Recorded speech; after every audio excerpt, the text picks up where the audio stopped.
Hello everyone, welcome to version 1.1 of my Resident Evil 4 Remilk, professional difficulty, no damage, no new game plus items, no charms, no merchant, worse through.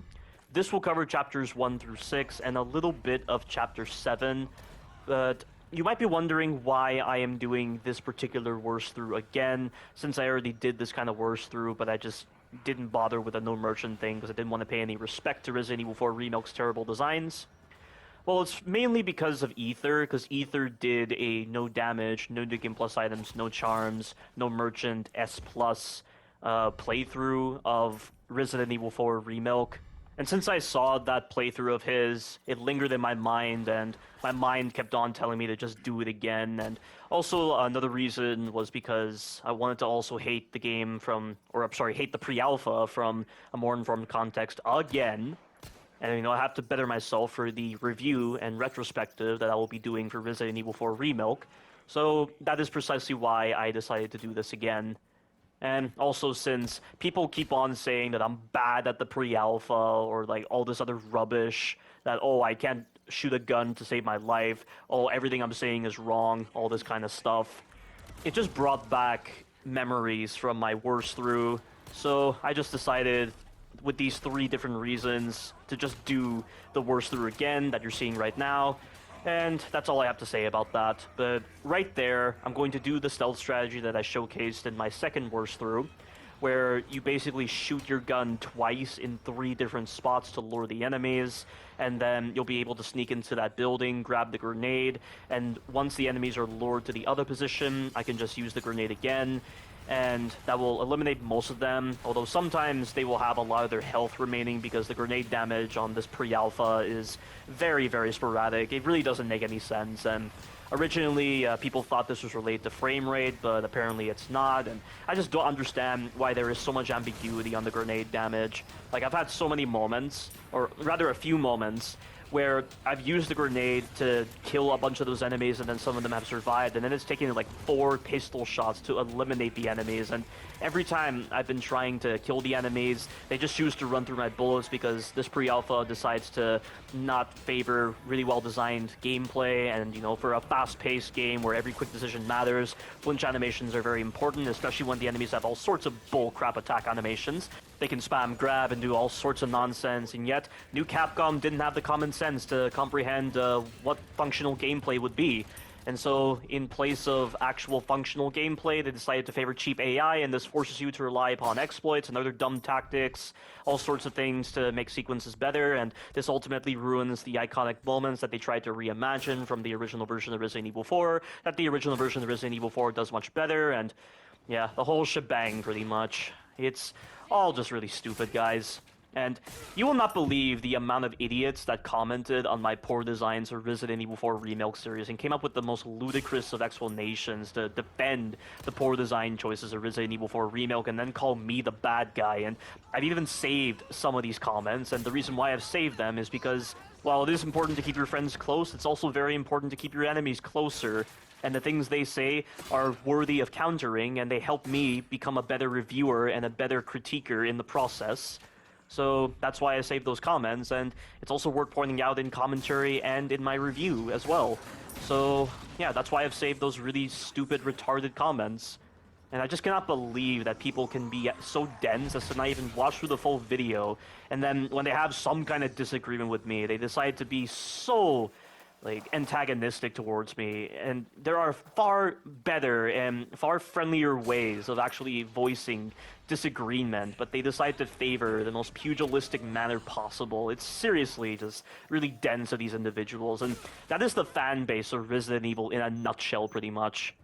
So that is unfortunately what I've had to deal with these morons, and like I said, this is why I decided to do this worst through again. But we've just done those encounters just then, and I didn't choose to kill the brute this time. I decided to take the upper route just so the enemies wouldn't get alerted, and so I was able to get past the brute and stop him in the process with that explosive trap, and then afterwards I'm just going to get past these enemies right here, pick up some supplies, and we are able to move on to Chapter 2. Well, right here, I decided to go for the trapdoor because I need to save up on knife durability, and if I decided to go for the sneak kill on this guy, Leon would have done a combat execution, because that's just how dumb this pre-alpha is and how incompetent the developers were when actually programming in the sneak kill animations, because for some reason, when enemies are crouched on the ground, Leon opts to do combat executions rather than stealth kill executions. As such, combat executions take off more durability for your knife than stealth executions, and the developers were too lazy to refine the parameters for when Leon would do sneak kills and when Leon would do combat kills. So when enemies are crouched, Leon will always do combat kills with his knife. That drain off a lot of durability. And also, if you're in the middle of a combat encounter and enemies are unaware of you, if the game classes you as in a combat status, even though it doesn't make sense, given that the enemy you're trying to sneak kill doesn't know where you are, Leon will just do a combat execution that drains off more knife durability. Yeah, so many problems with the parameters of sneak killing. I mean, the artificial means that the developers try to go for to make the players save up on their knife durability, it's just really stupid. But right here, I'm going to shoot this lady in the leg while she's running so that I can finish her off with a shotgun. And then right here, I'm going to shoot that barrel to lure all the enemies, and then I'm going to use one grenade in order to dispatch them. Hopefully you kill all the enemies, because most likely the grenade will detonate the guy's dynamite, allowing you to get double explosive damage. But sometimes it doesn't work, because that's just how ambiguous this pre-alpha can be. And now I'm just going to try to get rid of these guys, and I'm going to try to shoot them in the leg while they're running, but I failed just then, and I'm going to use the shotgun. I'm going to use that explosive barrel right there. This woman right here, I'm just going to knock her down and then shoot her right there. And then from this spot where I'm at, I'm going to try to shoot the barrel so that I can get rid of the dynamite guy and also distract the woman that appears from up top. But given the focus reticle system, the sway on Leon's weaponry, and also the projectile-based nature of the weaponry and the times when the bullets don't exactly fire where the reticle is pointing and other factors like that, it was a bit cumbersome to try to shoot that barrel, but I was able to get it, and this distracted the woman, so I was able to deal with her, and I wanted to use the shotgun against her, but because I got close to her, even when I was crouched, she heard me, and so I didn't anticipate which direction she would turn, and so I missed with my shotgun shell, which was disappointing. But I'm going to circle back using this path, grab the hexagonal emblem, and I'm just going to run past the enemies. This is the best way I want to do this, and I am skipping out on the flash grenade, but I don't need this flash grenade at all, because you know, I've gone through many of my worst throughs not picking up this flash grenade. Why change now, right? And plus, I already picked up that flash grenade back in Chapter 1, which I never usually do, but you might have noticed that before I started the village fight, I just stood by the door and just waited for the enemies to go back in their stealth status. That's how I was able to sneak kill the guy and just pick up the flash grenade back in Chapter 1. Very important tip to note right there. And right here, I'm going to try to use the bear traps to my advantage, and that right there is bullshit. I have no idea how he avoided the bear trap just then. The enemies do this pre-programmed avoiding animation that allows them to bypass the bear traps. It's the animation they normally do, the sidestep bear traps, but it's really stupid how it allows them to gain invulnerability to the bear traps so they don't trigger them. That's really stupid that it works like that. But I was at least able to finish her off. I'm going to run past the chainsaw guy, and I'm going to make sure I shoot this nest right over here, but the hit detection is very weird. I don't know how I missed the nest just then. You could clearly tell my shots were landing on that nest, but the detections only registered on a very specific part of that nest, and so I wasted a couple of handgun bullets, but it doesn't matter. And right here, I'm going to get past the colmillos. I gotta hug the right-hand side to avoid the bear trap, and of course I have to fight the camera because the camera is not in your control at that moment, and the game decided to take control of it because, oh, we have to point out to the player that a special event is happening because they're children, and we want to be like overbearing parents just pulling them along just so they have their attention on that event. Like, it's so dumb.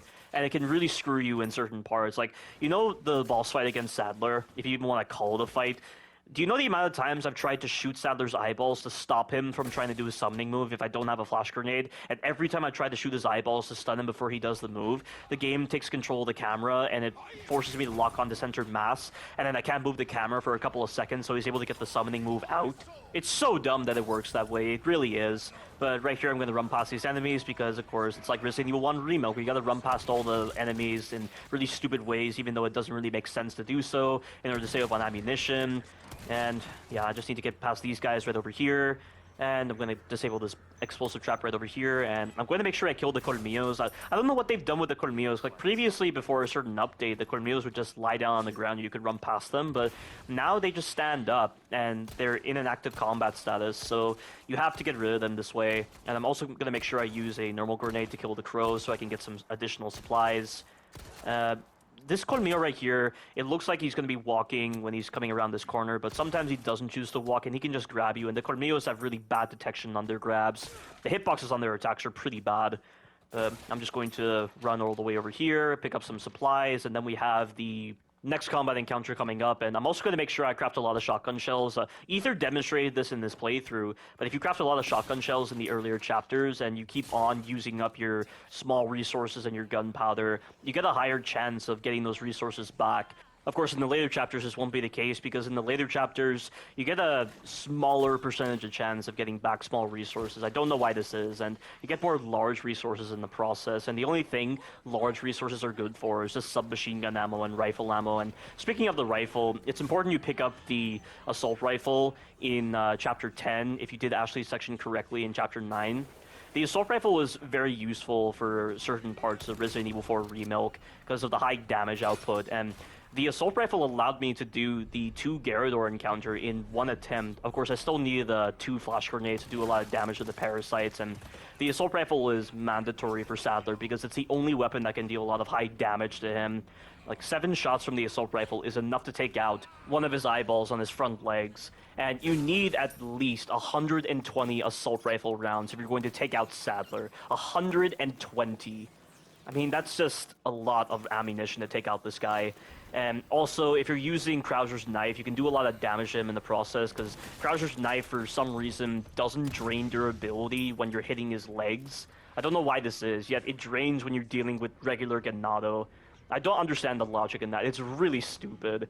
But yeah, using the assault rifle and Krauser's knife, you can easily dispatch Sadler. And on this recording, I use the exploits. And the exploits are just mandatory for Sadler. Even doing it normally, if you can even establish a normal way to fight Sadler, it still feels wrong. It doesn't feel right. I mean, I just don't understand the mentalities involved with how they designed Sadler in Resident Evil 4 Remake. Like, he's seriously the worst final boss ever made in the entire Resident Evil series. If we're talking about the mainline Resident Evil titles, like, the kind of quality I see in Sadler in Resident Evil 4 Remake is the kind of quality I'm expecting from a Gaiden game.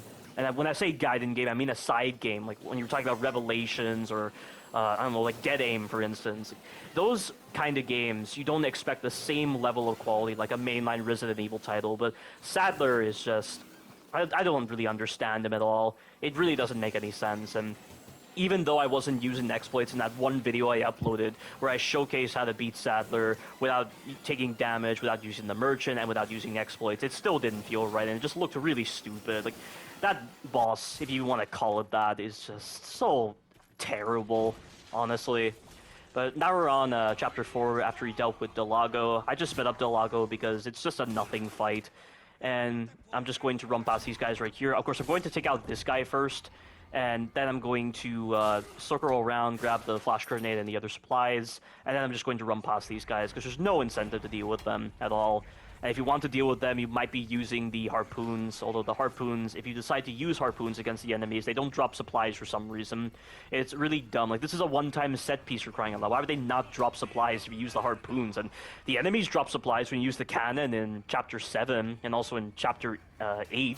Why is it that these enemies don't drop supplies when you use the harpoons? I don't understand, but either way, fighting them is an absolute chore, and they've designed this section in such a way, like it's Resident Evil 1 Remake, where they set up the enemies in such a way where you're just going to be running past them so easily, even though there are definitely some parts where you need to use the shotgun to get them out of the way, because they can be very awkward when they're blocking your path. And yeah, that's just how it's going to go with this sequence right over here. And it's random, this part right here, when you pick up the statue head. It's random how many enemies are in front of you when you're making your way over here. And I'm not going to go through the shortcut because there are just a lot of enemies blocking my way. And there are no enemies right here, so that's why I just run past these guys. Yeah, no incentive to use your weaponry whatsoever, just like Resident Evil 1 Remake with its stupid designs, honestly.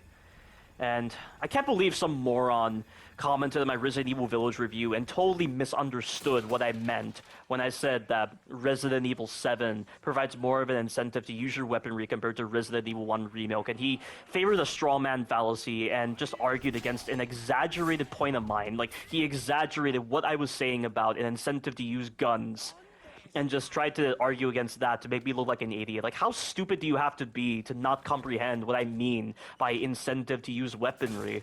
And this dense idiot, when he heard me talk about the lacking incentive to use weaponry in Resident Evil 1 Remake, he's all like, oh, you just think the game's not action-y enough and all this other stupidity. Like, really? You think that's what I meant? The lack of incentive to use weaponry in Resident Evil 1 Remake because of how much that game is designed for knife only hollows out the gameplay so much and just makes it even more boring, and you're just having to rely upon one specific path to get through that entire game, and the guns aren't worth getting because the enemies aren't worth fighting and because the developers advertise the game as designed for knife only. Not only that, but going for certain weapons spawns additional enemies, and they don't even make sense with how they behave. A shotgun blast to the head of a zombie doesn't decapitate them because the game wants you to use lighter fuel or add a gamey percent value to decapitations. One has to wonder why the characters don't decapitate enemies when they're on the ground, and a lot of the enemies are so throwaway, and there's not a lot of enemy diversity in Resident Evil 1 Remake, and they don't even try to make the limited amount of enemies well designed. That's what I actually mean by lacking incentive to use weaponry in Resident Evil 1 Remake, but apparently this idea was too complicated to comprehend in this moron's mind. And seriously, the nerve of these toxic individuals, honestly. And I bet I triggered a couple of people when I made that statement about Resident Evil 1 Remake. As soon as you say something bad about Resident Evil 1 Remake, the world just goes crazy and everyone just starts calling you out as a moron. And apparently, if you hate Resident Evil 1 Remake, everything that comes out of your mouth is completely invalidated. This is something that someone actually said to me. So everything I was saying about Resident Evil 4 Remake's terrible story, terrible gameplay, terrible character portrayals, Ashley's crappy AI, the numerous problems with the bosses, all sorts of problems with this pre-alpha, everything is completely invalidated because I just made one statement about Resident Evil 1 Remake being terrible. I don't even know where to start with just comprehending the sheer stupidity of this statement. Like, this is the most uneducated statement I have ever heard from someone. Did they even go to school at that point? And that's the kind of individual that is defending Resident Evil 4 Remake. And like I said, it was one of the main incentives for why I still continue to play this pre-alpha and do these kind of worse throughs. And speaking of this worse through, we are now dealing with the El Gigante, so I'm not using the exploit against him, where every time you expose his parasite, you stand behind his legs and just loop his stomp. With how much I've tried to understand how to fight this guy normally in the developers' minds, and I'm trying to understand how to avoid and dodge his attacks, it's almost habitual for me to not even do the exploit at this point. So that's why you're seeing it here, and also, I'm not going to be using my knives against this guy because I need to preserve my knife durability for later encounters. And look at that bullcrap right there.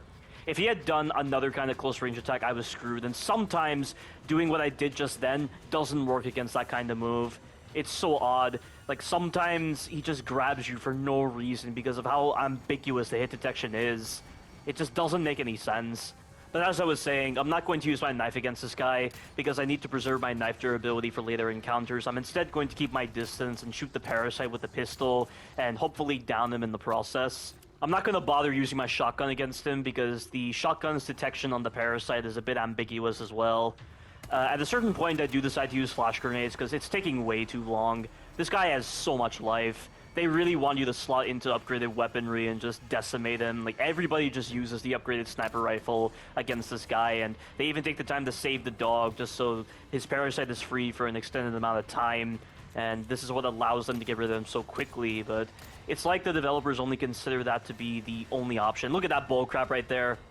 That right there is one of the rare moments where I don't get screwed by that 5-hit combo of his. If he had done that move any sooner, there was no avoiding it. Like, that move is almost impossible to avoid, and you just have to get lucky that he doesn't do the move too soon when you're trying to get under his legs if he's moving towards you. And he is favoring a lot of close-range attacks right now, and I'm just getting incredibly fortunate. I mean, there is some methodology here and there for actually getting past these moves, but for the most part, I just feel like a lot of it is just luck.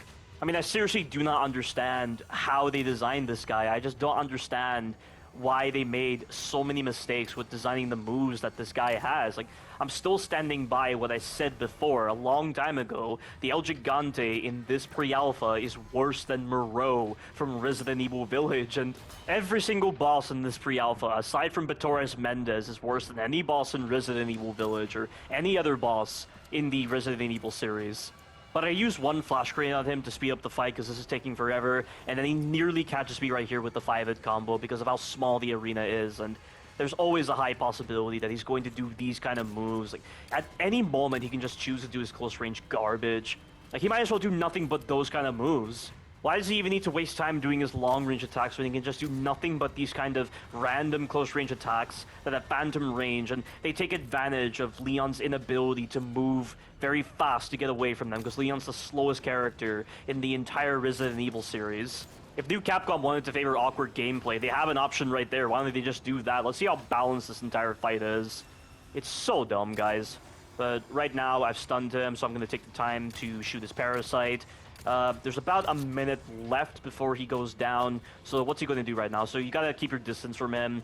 He's doing this move, so he's using his right arm, so you gotta move to this side right here. Keep your distance from him, so he's doing the charge attack right now. So run to the side and then get away from him. And try to stand in such a way that you have plenty of space behind you in case he does bullshit moves like this one. And then once he's done, just try to get behind him and just create more space behind yourself just to run away. You can also use that other house and run into the house if needed, if there's no other way to get past his moves. Just try to make sure you don't linger inside the house by the time he finishes his animations, because he'll then prioritize destroying the house rather than going for you. So that's another way of actually avoiding his attacks if you don't have any other options at your disposal. But he finally goes down after that many shots. At least I still have plenty of ammo left for the cabin sequence and the later sequences coming up. But speaking of the cabin sequence, I had to use a different method this time around. I decided to play it nice and slowly with the cabin sequence, but I'll explain when I get to that part. Just run past this Colmillo after you skip the cutscene, and then we'll be able to meet up with the worst AI system ever made in gaming history, which is Ashley. And I cannot believe people have commented and said that Ashley in Resident Evil 4 OG is worse than Ashley in Resident Evil 4 Remilk. And I'm just like, if you seriously think that Ashley in Resident Evil 4 OG is worse than how she is in Resident Evil 4 Remilk, then that really measures just how bad you are at Resident Evil 4 OG. To be put into those positions where Ashley is a burden. I mean, I can understand this in Chapter 3, because there are definitely those sequences in Chapter 3 where Ashley can be annoying, but after so many times playing Resident Evil 4 OG, Ashley is hardly a headache, and compared to Resident Evil 4 Remilk, Ashley is a godsend in Resident Evil 4 OG. Like, I have a greater respect for Ashley in Resident Evil 4 OG after putting up with her in Resident Evil 4 Remilk. And do you see how Ashley seems like she's really good at pathfinding and actually staying close to Leon? Well, most of the time she's never like that. Ashley in Resident Evil 4 OG had no kind of ambiguity with whether she would stay behind you or not. She always stayed behind you. She was always right next to you, and you're telling me the AI system in Resident Evil 4 Remilk is somehow better than the AI system in Resident Evil 4 OG? Are you out of your mind? Are you hit on the head right now? Are you kidding me, guys? You are joking right now if you are telling me that Ashley in Resident Evil 4 OG is worse than Ashley in Resident Evil 4 Remilk. What an absolute joke. But I'm going to use the methodology that I learned from Johnny X to keep Ashley behind me at all times so that she doesn't get grabbed by enemies. So I put her into the loose formation and then put her inside of this building and just get as far away as I can from her. At times she'll catch up to you, and I don't understand how she does this. It's like she gets super speed, almost like those moments in Resident Evil 2 Remilk where when Mr. X was off camera, or like he was in an out of bounds area, he just moved a lot faster than usual. It's like that. I wonder if that's very similar tech happening randomly with Ashley during this part. But I don't know if this happens right here where she catches up to me. I don't think it does. But I just need to keep running as fast as I can and just get to the save point. And I'm not going to bother going for S+, because S+ is an absolute waste of time. It doesn't measure your ability to play the game. It's just get through the game as fast as possible using only 15 saves. How does that measure the game overall? It's such a dumb rank requirement. Rank overall is just a really stupid thing in all games. I really don't give a fuck about it. But I get to the typewriter, I make my save, and now I'm going to begin the cabin sequence. And like I said, I had to change up my methodology for this cabin sequence in order to save up on a lot of ammunition, because the later sequences drain you of your ammunition because of really stupid designs. But the cabin sequence strategy for this particular recording is going to involve a very slow approach. So there are certain parameters to consider with the cabin sequence, namely Shinji Mikami designs. And when I say Shinji Mikami designs, there are designs here that actually punish the player for killing the enemies. And so I'm going to adhere to those parameters. And what I'm basically saying is that there are two parameters you need to adhere to. So the first thing is, at around 4 minutes into this cabin sequence, enemies will start dropping wooden boards when you kill them. The second parameter is that as long as there are 3 enemies alive, other enemies will not spawn in. However, this parameter will be ignored by the game once you get to a certain time cap in this cabin sequence. So right around the 4-minute and 10-second mark, I would say, the reinforcements will still spawn in regardless of how many enemies are left in this part. So like the reinforcements in this cabin sequence are tied to kills, and they're also tied to time. So I believe after you kill about 6 or 7 enemies, the reinforcements will spawn in, and also at around the 4-minute 10-second marker, that's when the reinforcements will still spawn in. So I'm going to keep these parameters in mind. And so what I'm going to do for this strategy is I'm going to kill a certain number of enemies, but I'm going to leave a couple of enemies alive. Some of the enemies will prioritize Lewis, other enemies will prioritize me, but I'm going to prioritize getting rid of the first 2 enemies using the explosive barrel. And then I'm going to get rid of the woman who has the axe, because I do not want any enemies throwing weapons at me while I'm busy trying to circle these enemies around to time out the sequence, so that I can then prepare for my next strategy. So right now, Luis is dealing with 1 enemy, and then there are 2 other enemies coming after me.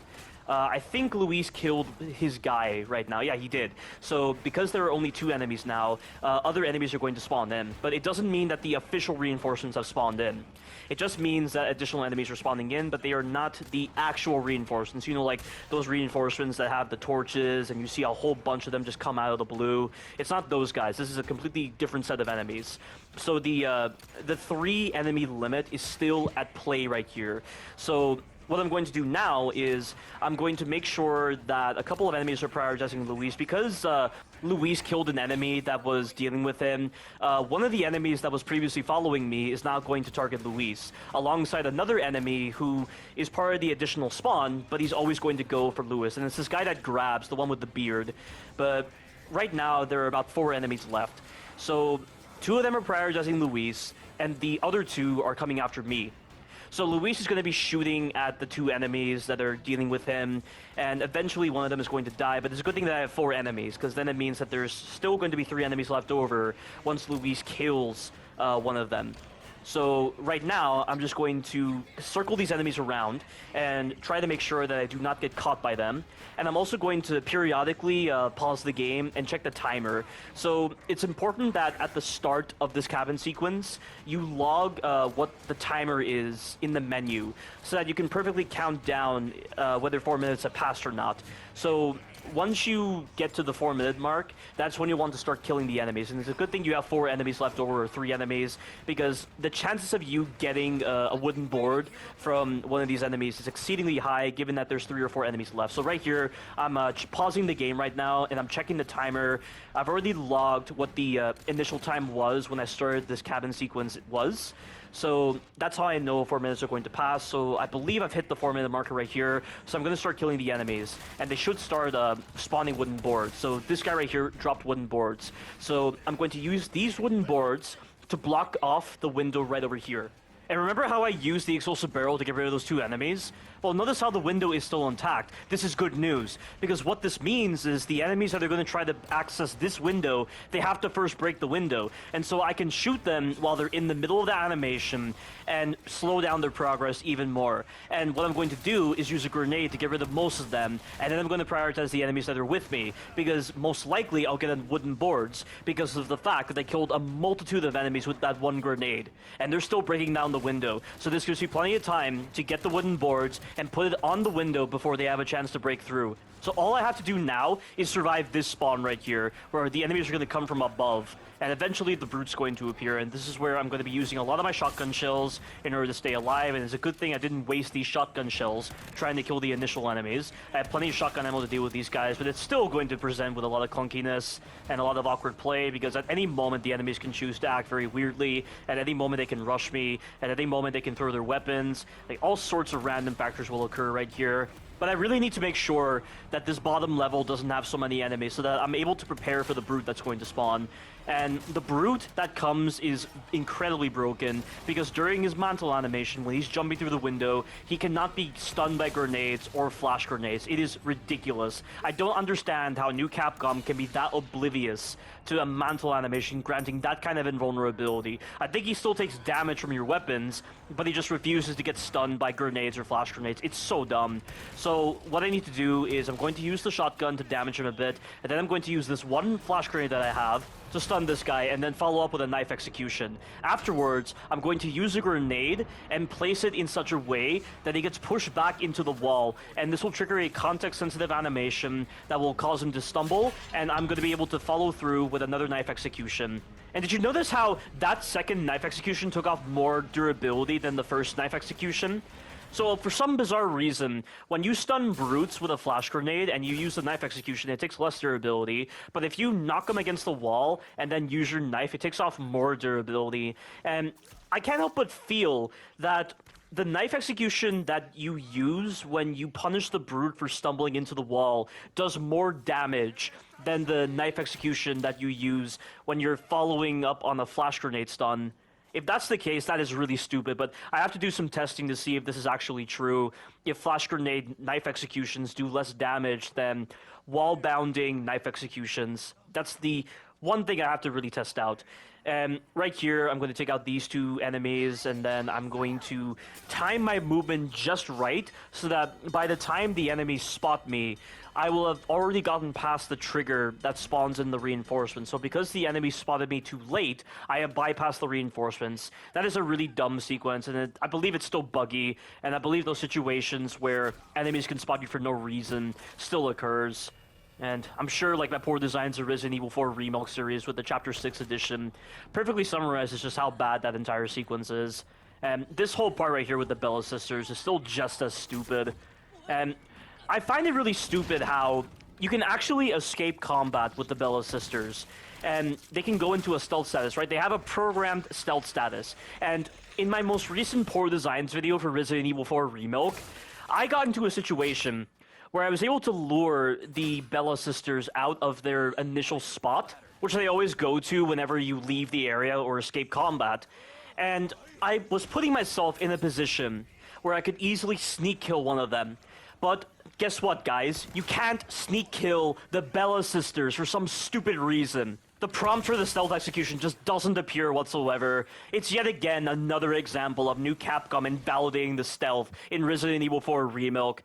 If this pre-alpha is going to put the Bella sisters into a stealth status when you escape combat, then why would they not allow you to stealth kill them? Especially when you have a knife durability system.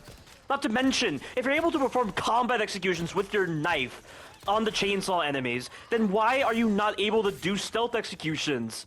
I do not understand why they want you to partake in badly designed combat mechanics and also rely upon really stupid strategies, like using your bowgun and spamming a lot of explosive bolts in order to get rid of them, or just maxing out on your sniper rifle, or just being so over-reliant upon the merchant, and then you have to deal with all the other enemies. Like, why do they want to favor these really cumbersome and awkward combat scenarios with the enemies? I just don't understand.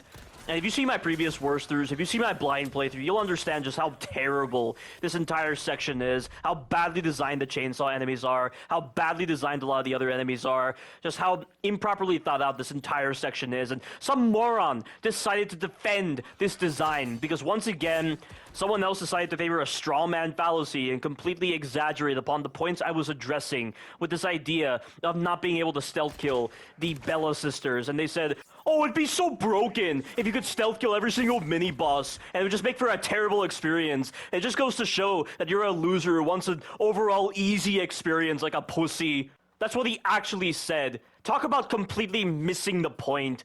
What an oaf with his one-dimensional thinking and brain-dead thought process. So uneducated in every possible way. And that's just the great thing about these toxic individuals. Their own arguments collapse on their own because they don't watch the video fully. They don't listen to the video fully because apparently they have brain tumors on their Wernicke's area, or they don't understand English or anything like that. And like I said before, this is the fan base that is defending Resident Evil 4 Remake with the stupidest arguments ever. And returning to this tangent on the Bella sisters, you know another thing that doesn't make sense? You can stealth kill brutes, yet you can't stealth kill the Chainsaw Sisters, or even the Chainsaw Man in Chapter 11. You can't stealth kill him. You can initiate the stealth kill animation, but for some reason your durability doesn't drain, and he's just alive. Like, no damage was dealt to him. It doesn't make any sense. And it just makes you wonder why the stealth is so busted with the Chainsaw enemies. Madness. But that whole section with the Bella sisters, I just repeat the exact same thing I did back at my worst throughs. I just run all the way to the back area, use the leashing on the enemies to my advantage, and try to use that to deal damage to the one Bella sister that has the crank. And then I just need to get rid of a vast majority of the enemies so that they don't automatically detect me when I go back into the playable area and they're not stacking up by the door. And that is how the sequence will go. And regardless of whether I do that method or if I'm spamming the explosive bolts or if I'm spamming an upgraded sniper rifle or shotgun, it's still a very dumb sequence, and there are just a lot of problems with that one stupid part of Chapter 6. But now we have the Taurus Mendez, and I'm going to use a different method, so I'm just going to stay up here, and I'm just going to try to shoot his eyeball to deal more damage. So you're able to just run to the sides to avoid the slams, and you can also use a quick time event in order to dodge one of his attacks. And whenever he does the judgment move, you do not want to jump onto him because the hitbox on the judgment move when you jump onto him is broken, because for some reason he starts the attack earlier than usual, and it can actually hit you without touching you. So, like, you can take damage before the attack's even started, which I have saved in my Poor Designs of Resident Evil 4 Remake series. So every time he does the judgment move, just try to jump in such a way that you don't touch him, because the hitbox on that move is busted when you're on the second floor. When you're on the bottom level and he does the judgment move, the hitbox isn't broken. So I just do not understand how this once again escaped the developer's attention with refining the hitboxes. This pre-alpha has probably the worst hitboxes I have ever seen in a Resident Evil game, and that's saying a lot, especially compared to Resident Evil 6, which definitely had some pretty bad hitboxes, and enemies could hit you through the geometry in Resident Evil 6, and then there was that weird hitbox with Chaos, where he would slam his hand into the ground and unleash a bunch of tentacles, and then 3 seconds after the attack was done, if you were in that same spot where the tentacles were, you would just take damage for no reason. That's honestly the most bizarre hitbox I've ever seen, but when are you ever going to be put into that kind of situation with Chaos, honestly? But these kind of bad hitboxes happen all the time with Resident Evil 4 Remake because of how bad the engine is. And I actually saw a comment from an audience member on Carcinogen SDA's channel, and he talks about the hitbox issues in Resident Evil 4 Remake, and he says, for anyone wondering why the hitboxes are inconsistent in this game, it's because there is apparently latency happening between the character model and the actual hitbox when the characters and the NPCs are doing certain animations, such as Leon rolling and crouching. So this explains why Leon's back is sometimes hit whenever he's running, and why there's a huge abundance of phantom range issues between Leon's model and the enemy's attack. And it's why enemies can attack you, not hit Leon's model, but still get the hit out on you. It's really bullcrap, and I had no idea latency could ever be a thing in a single-player game.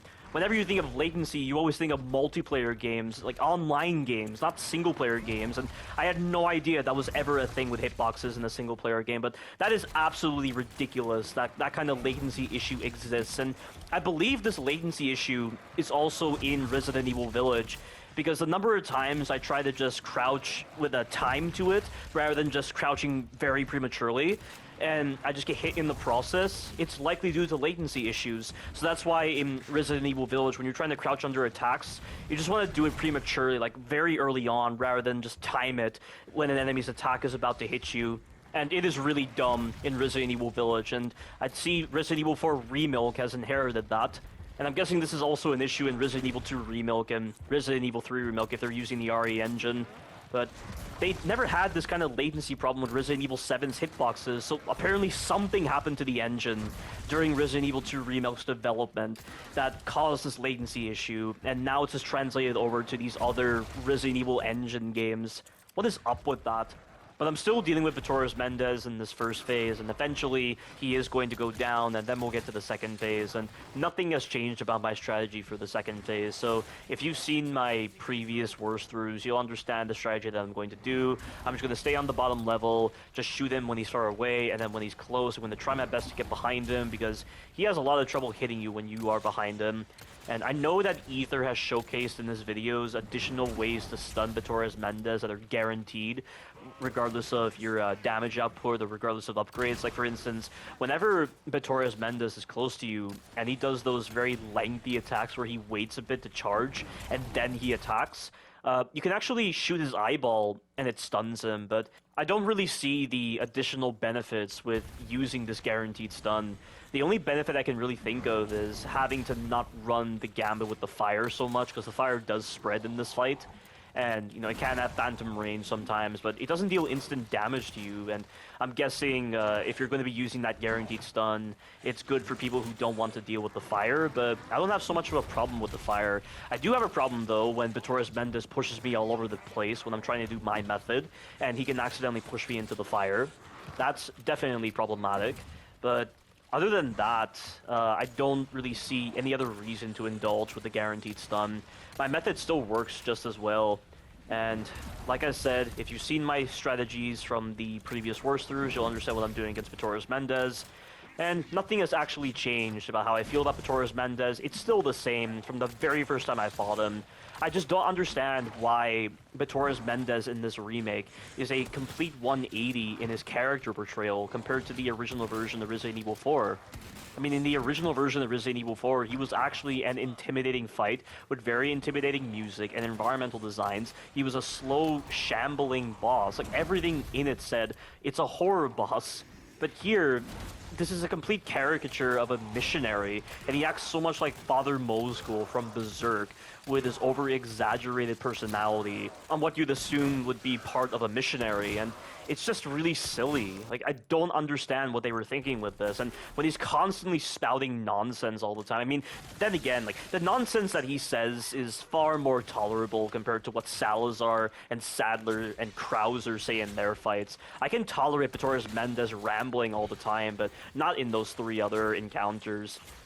When it's just him rambling all the time, I mean, it's just another factor that makes Taurus Mendez's fight really silly. What were they thinking with that? And, you know, this actually brings to mind a video I saw from someone who hates Resident Evil 2 Remake. It's a video entitled Resident Evil 2 Remake is Garbage, and here's why. And the person who did the narration did a really great job at pointing out the problems with the story and the character portrayals of Resident Evil 2 Remake, and I had a greater appreciation for the story and the character portrayals in Resident Evil 2 OG compared to the Remake version. And I already had a lot of problems with the story and the character portrayals in Resident Evil 2 Remake, but this person has really expanded upon that perspective, and you know, a lot of the personality traits that they identify with just how silly everything sounded in Resident Evil 2 Remake, it's of a similar fashion to Resident Evil 4 Remake as well. Like, why is it that with these remakes, they have to constantly make everything seem like a joke? They have to favor such stupid ideas with storytelling and character portrayals. Like, why is it such a consistent thing with these remakes? I don't understand. And it's only with these remakes. Like, Resident Evil Village and 7 were entirely serious with their tone, but Resident Evil 2 Remake, 3 Remake, and 4 Remake, they're all just, like, comedies and certain portrayals of characters, and also with their story scenarios. And I don't understand how this is such a consistent thing with these remakes. It really doesn't make any sense, guys. It must be the same writers handling Resident Evil 2 Remake, 3 Remake, and 4 Remake, but Resident Evil 3 Remake was handled by a completely different team, whereas with Resident Evil 2 Remake and 4 Remake, I believe the same teams handled them. So why do they favor this kind of comedic tone with their remakes, and also with the very poor portrayals of their characters and the nonsensical story elements? It's really bizarre when you just think of them as a whole. So somehow, they just think this is a new standard to adhere to with these remakes. I would never adhere to that kind of standard when remaking an original game. And all they've done is just completely ruin such iconic games like Resident Evil 4. I mean, in certain cases with Resident Evil 2 Remilk, I mean, there were definitely parts of Resident Evil 2 Remilk gameplay-wise that were better than Resident Evil 2 OG, but the story and the character portrayals are nowhere near as good as they were in Resident Evil 2 OG. And even though the writing in Resident Evil 2 OG can be bad at times, even if there are those moments where the characters act very oddly with their writing and their script and the dialogue that they say, I still find the story and the character portrayals to be a lot better in Resident Evil 2 OG than Resident Evil 2 Remilk. And certainly, Resident Evil 4 OG's portrayals and story are miles better than Resident Evil 4 Remilk's terrible story and terrible character portrayals. And I have acknowledged so many times the problems with the story, the problems with the character portrayals, just how much they have disgraced the memory of Resident Evil 4 OG. And I cannot believe that people can't see these issues fully. It just doesn't make any sense how these issues are staring them right in the face. That these people think Resident Evil 4 Remake is somehow better story-wise. And I don't understand what exactly is better about the story. I mean, the number of holes present with the story, the number of fantastical elements to Resident Evil 4 Remake story, the number of times Leon acts so out of character, yet one review of Resident Evil 4 Remake said Leon acts like a human being, which, what the hell are they talking about? I mean, I just do not understand how they could make so many mistakes with this pre-alpha and just make a complete 180 of a remake. At this point, it's not even a remake, it's a completely separate IP. I mean, I just don't see the identity of Resident Evil 4 in this pre-alpha, even if they have the characters, even if they have the villains, even if they have the Las Plagas. But everything about this remake in these aspects is so different to the original version of Resident Evil 4. And these are not small things, these are very huge things. Why is this such a consistent thing with these remakes? I have to ask this question yet again. It's so odd, guys. It really is. But I'll have to talk about this tangent at a later point because I can't really think of a good way to expand upon it right now. But all I'll say right now is that person who made that Resident Evil 2 Remake video did a phenomenal job. I mean, there were certain parts that I severely disagreed with and I had a lot of problems with, but in terms of the story and the character portrayals, I definitely had a blast just listening to what she had to say. It was a really good video, and I posted it on my community page, so if you want to know what video I'm talking about, just check out the community page. Right now, we're on Chapter 7, so the catapult sequence was a piece of cake, nothing wrong there. Now we have these next couple of sequences, so we're just going to be dealing with these enemies right over here, and at least in this particular version of my no damage, no new game plus items, no charms, no merchant, worse through, I'm going to be able to implement Ether Suplex method properly, so this is yet another reason why I'm doing this worse through. It's so I can add these updated methods. And it really bothers me when I don't add these updated methods to later worse throughs. So I'm just going to take care of that guy by shooting him in the leg and then using my knife to finish him off. You know, I gotta say, guys, there are definitely parts of Resident Evil 4 Remake with its sound design that I do like. That's at least one positive I'll say. I do like the sound effect of stabbing the enemies with a knife, and I also like the crunch sound effect that plays when Leon kicks an enemy and you hear their bones break. And I especially love the sound effect that plays when you kill an Avisador with your kick. That crunch sound effect. It's a really satisfying sound effect. Those are definitely parts of Resident Evil 4 Remake sound effects that I do like, but that's just in the non-gameplay aspects. It's the gameplay that matters a lot in a game, obviously, and then stuff with the story and the characters that are horrendous in Resident Evil 4 Remake, but at least the sound design is cool with certain parts. Again, with Ether Suplex method, you've got to use the focus reticle system and aim for center mass when the enemies are sprinting so that you deplete their stun HP to 0, and then you can just knife them in the leg to put them into an animation that you can punish with a suplex. With the shield guys, because they're continuously crouching at all times, and the only possible way you're going to put them into a flinch animation you can punish with a suplex is when they run away from you. You have to rely upon leashing. So you just run out the door, run into the unplayable area, and then when the shield guys start backing up, that's when you can get kind of close to them. And then when they start running away, that's when you can shoot them in the leg when they start sprinting, and you'll be able to get the suplex easily.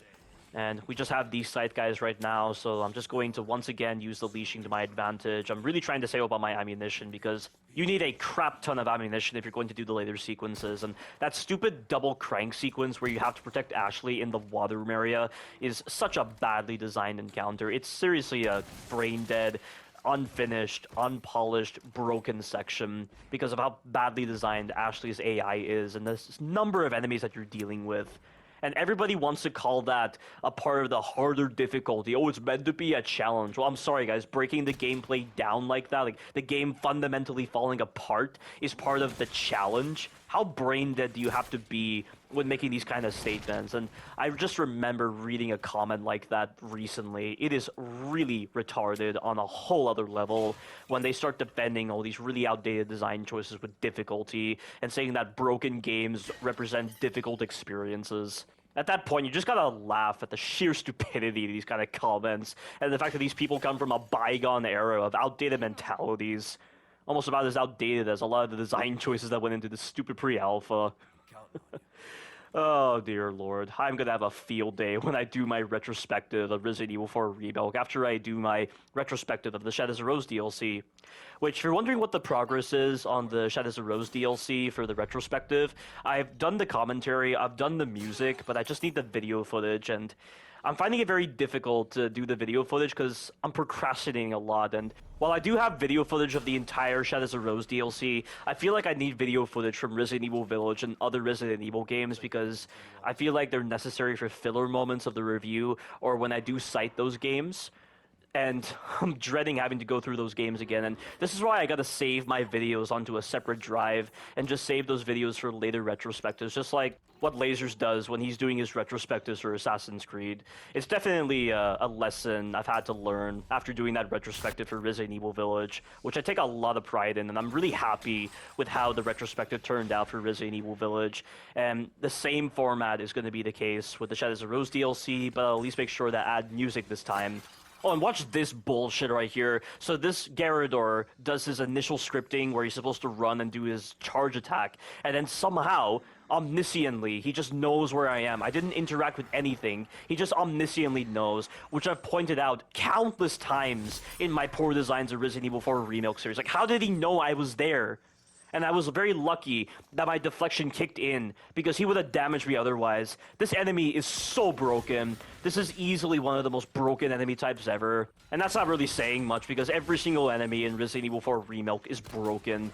And just seeing that right there, it just makes me shake my head at all the morons who think that games that have a very small enemy diversity are automatically bad, because that's the kind of retarded comment I constantly hear when people are criticizing Resident Evil 7. Because apparently these individuals would rather take a large assortment of poorly designed enemies than a small assortment of well-designed enemies. I don't have the time to elaborate on this tangent given that we're nearing the end of this video, but I shouldn't have to elaborate on this point anyway. I feel like anyone of sound mind and of sound judgment would actually comprehend what the hell I am saying. But unfortunately, that subgroup is of a very low percentage, as I get a lot of dumb comments on my videos most of the time. So I guess I'll have to elaborate on this point in the later parts of this wars through. But that is the end of chapters 1 through 6. Stay tuned for the future parts. Thank you all for watching, and you take care now.